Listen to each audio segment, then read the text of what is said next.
Hey everyone, it's Gina, and today we're going to be doing a review and a tutorial using the new Urban Decay Elements palette.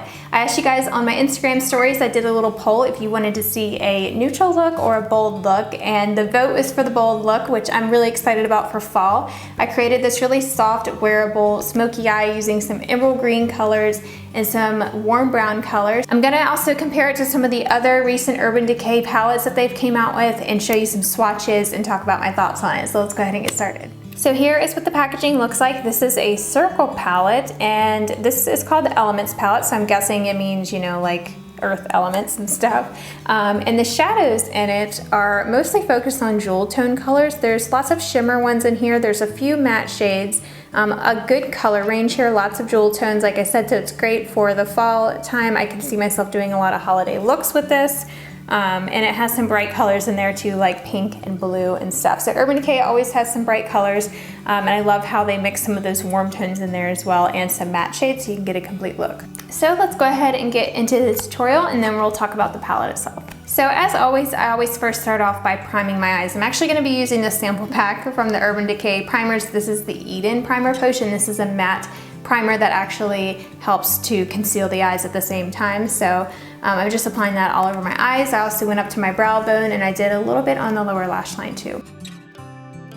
So I wanted to create something that was like emerald greens with some browns in it and stuff. So I'm first gonna start out with green on the lid. So I'm first gonna take my Sigma eye shading brush, and I'm gonna pick up the bright green color called Secret Keeper. So now I'm going to go in with the shade next to it called Earthbound, which is a really pretty deep emerald green color, and I'm just applying this on the outer portion of my lid just to kind of help create that good gradient effect and make it a little bit darker on the outer corner.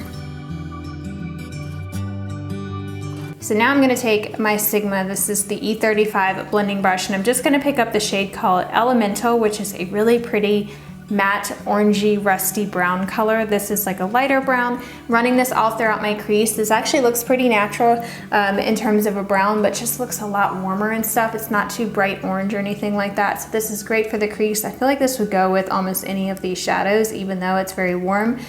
So it's great if you like those warmer tones too. But this is matte, so it's great for the crease. It's great as a transition color. Just going back and forth using windshield wiper motions to apply this right to the crease, and also blending it a little bit high on the brow bone to make this a little bit more dramatic. So I wanted to go ahead and go in with my brow bone color, and I'm just going to use a fluffy blending brush. At first I picked up the shade called Antidote, and this one to me it looks like it could be used as a highlight color. It's definitely dark though, so if you have fair skin like me, it looks way too dark. It just looks like a peach on the brow bone, which is too dark for me, so I actually wiped some of it off with a makeup wipe. So I actually grabbed my Born to Run palette, and I just took Breakaway and Weekender and just blended that onto the brow bone. Those are just much lighter brow bone colors. So now I wanted to deepen up the crease a little bit more, so I'm going to take this small tapered blending brush from Sigma. This is a little bit smaller and more precise, and I'm going to go in with Earthbound, which is that deep emerald green color, and I'm going to run this all throughout the outer portion of my crease in that V. So I'm just going to create that V shape to just deepen it up a little bit more, create more dimension in that hollow of the crease, and just make it pop a little bit more. So I'm just kind of going back and forth between my brushes. I always do this just to get the perfect color. I like to blend between the two blending brushes that I use in the crease to try to get a good shade. So now I just wanted to kind of brighten up the inner corner a little bit. I don't like using colors that are too dark in the inner corner because I have small almond shaped eyes, so I can just close them off. So I wanted to create kind of like a light yellowy shimmery color. So I picked up the yellow one called Fool's Gold, or the gold shade, and I mixed it with Luna, which is that white shade, and just mixing those two together really lightened up that gold so it wasn't too dark, and I applied that to the inner corner. It looked really pretty. I took it down on the lower portion too of the inner corner, and it looked great. So now I'm just taking my Sigma E30 pencil brush, and I'm gonna pick up Earthbound again, which is the dark emerald green, and take that onto my lower lash line. This is essential to just tie everything together, especially with my eyes, or else it looks just too heavy on top. So now just to finish it off, I'm going to apply a little bit more of that mixture between Luna and Fool's Gold on the very high point of my brow bone, so like right in the high arch. And then I just kind of blended it with the other blending brush that I used for my brow bone, just to kind of highlight it and lift it even more. And that is it for shadow. It's actually a lot easier than it looks. So after I'm done with my shadow, I always like to clean up under the eyes. You could do your eyeshadow before your face makeup, but I never end up doing that. I just touch up afterwards. Using one of my favorite concealers, this is the Urban Decay All Nighter Waterproof Full Coverage Concealer. I'm using the shade Fair, and I'm just dotting this under my eyes. You don't want to apply too much because you don't want to have that white cast under your eyes. And I'm just using, this is Sedona Lace EB13. It's just a synthetic blending brush.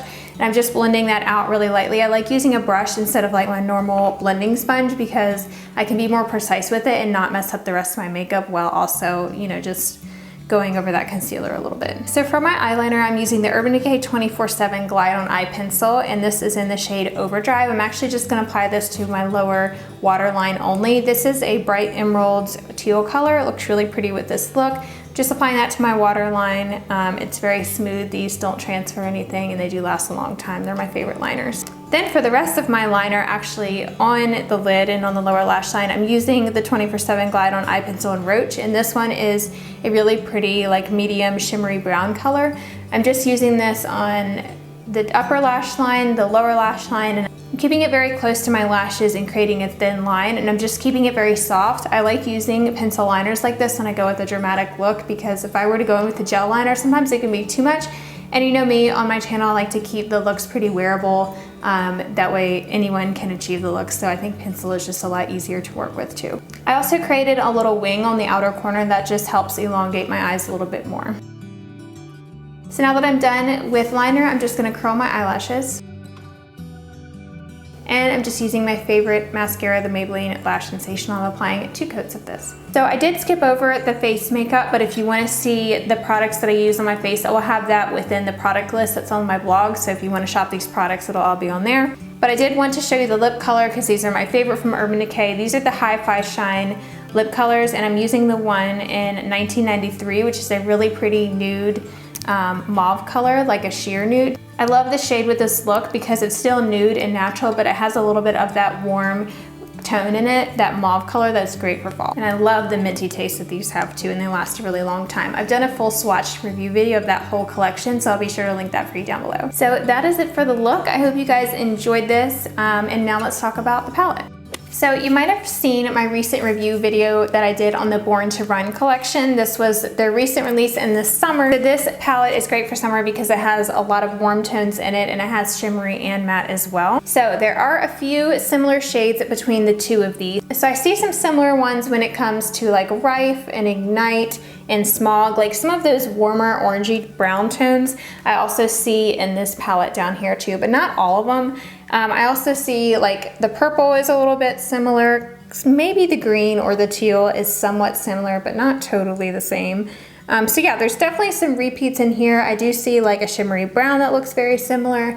A few repeats, but overall this is still very different than this one, but there are some similar shades. Now I also wanted to compare it to this palette that I got last year, I think. So this is their, I think it's called the Beauty with an Edge eyeshadow palette, and this has a ton of metallics and shimmer colors. So a lot of these do look very similar to the metallics that are in here side by side.